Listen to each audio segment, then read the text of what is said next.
Hello, today I'll be showing you how important it is for our lungs to be healthy and how to protect them in a reliable way, for the dangers are manifold and, unfortunately, not always visible. It feels good, doesn't it? That fresh, clean air when we breathe in deeply. For us humans, lungs are critical for life. Our body requires the oxygen from the air we breathe to generate energy for each individual cell. In this process, carbon dioxide is generated as a waste product, which also has to be transported out of our body.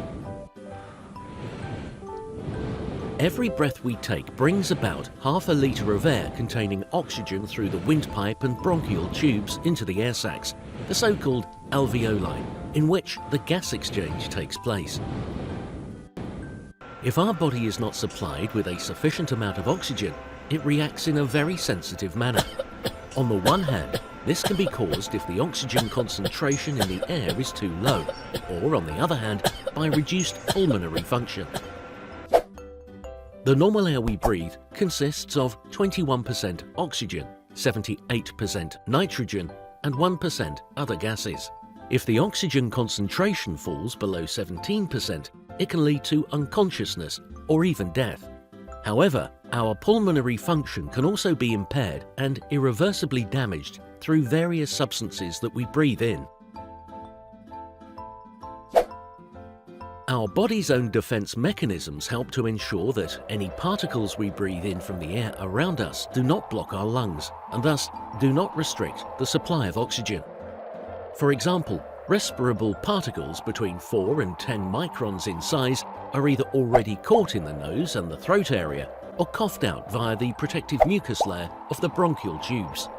On the other hand, particles below 4 microns in size that manage to penetrate through the air sacs are, if possible, surrounded by scavenger cells once there and thus rendered harmless. However, this self-cleaning function of the lungs works only to a certain extent, and it is still possible for pollutants to penetrate the body. Whether they cause us harm depends on the chemical composition and the amount that we breathe in, and this amount varies from substance to substance. It's the dose that makes the poison. We differentiate between aerosols and gases and vapours. Aerosols cover dusts, i.e. solid particles and mists, i.e. finely distributed droplets of liquid. Gases and vapours always fill the totality of the available space completely and uniformly. At 20 degrees Celsius and 1 bar pressure, vapours are either solid or liquid. But at what point do these substances become dangerous for our respiratory tract? For this, a workplace concentration limit, or AGW, has been defined by legislation. It indicates the concentration level of a substance above which acute or chronic injurious effects on health are to be expected. Depending on the chemical composition and total burden of the pollutants, these limit values are indicated in milligrams per cubic meter for particle concentrations and in parts per million, ppm, or millimeters per cubic meter for gas concentrations. If no limit value has been defined for a pollutant, the general dust limit value, or AGSW, for particles applies. It is 1.25 milligrams per cubic meter. In principle, the fewer pollutants breathed into the lungs, the better. So when it comes to choosing the right type of breathing protection, it must first be established which pollutants are present and in what concentration. Particle filters protect against solid or liquid aerosols. If only gaseous pollutants are present, a gas filter provides protection. For simultaneous protection against particles and gases, a combination filter is required. It must be ensured that the concentration of the pollutant in the air falls reliably below the limit value after passing through the filter. The person wearing the breathing protection should not be restricted or put under any strain, or at least as little as possible. That is why the breathing protection should present a low breathing resistance and should be lightweight. It is essential to adhere to the wearing duration and recovery time regulations. The principle is, as much protection as necessary, as little strain as possible. There are the following types of breathing protection. As the name suggests, disposable particle filter masks protect against particles, but not against gases. These are divided into 3 protection classes.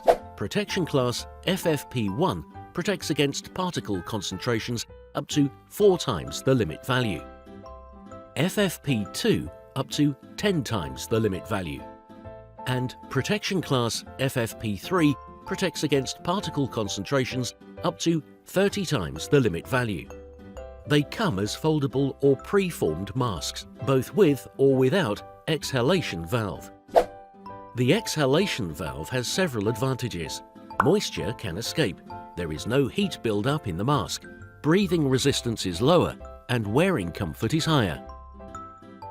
In order to achieve the correct seal and hence the optimum protection, it is critically important to wear the particle filter mask correctly.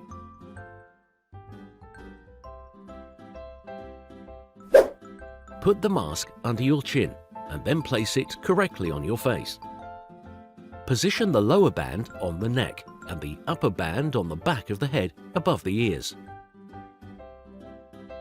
Pull the headbands tight so as to achieve an optimum seal. Using both hands, fit the nose clip to the bridge of your nose. Check the mask seating for leak tightness.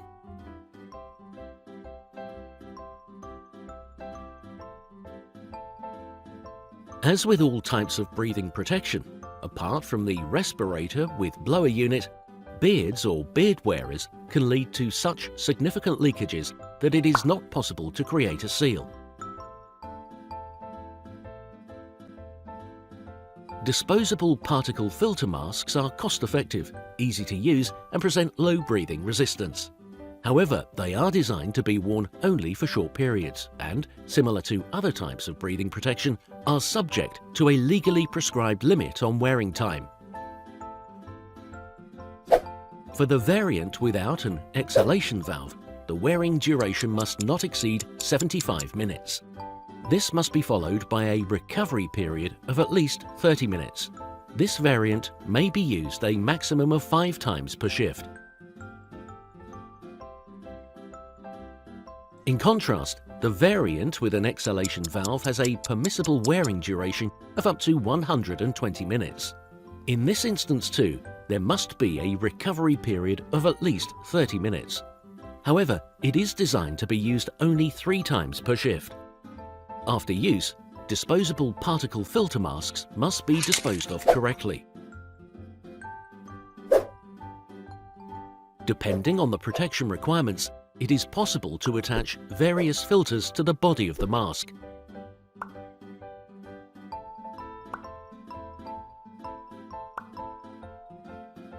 Which mask is required to provide sufficient protection depends on the concentration of the respective pollutant.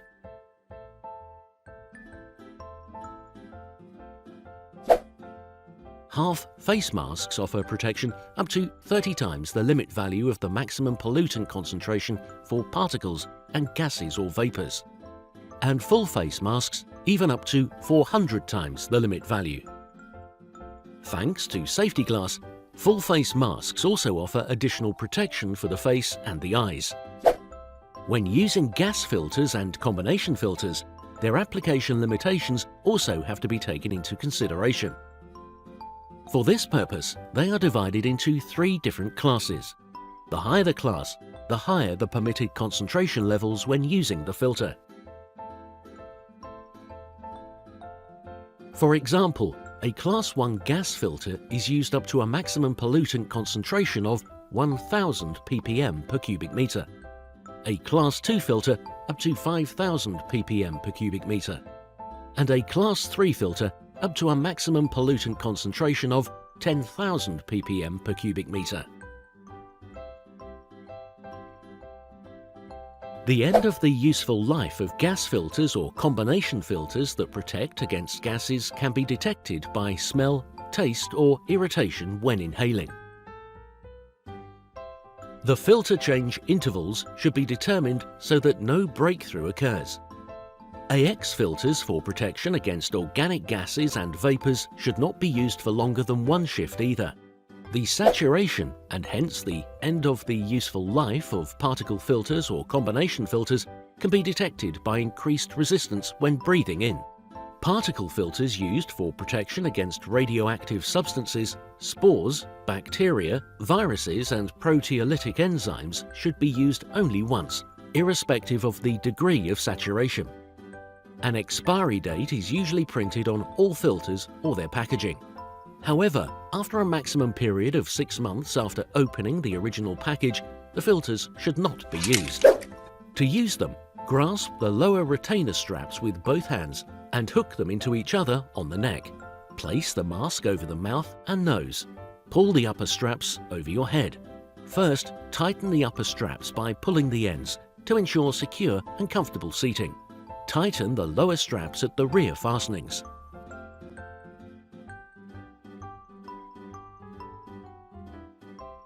Carry out a seal test.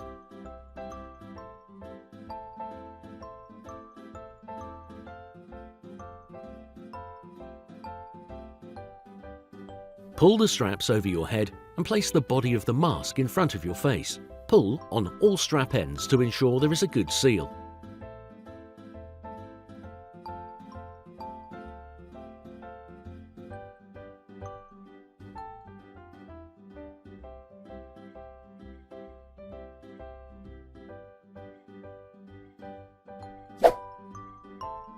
Half-face masks are subject to a limit on wearing time of 120 minutes.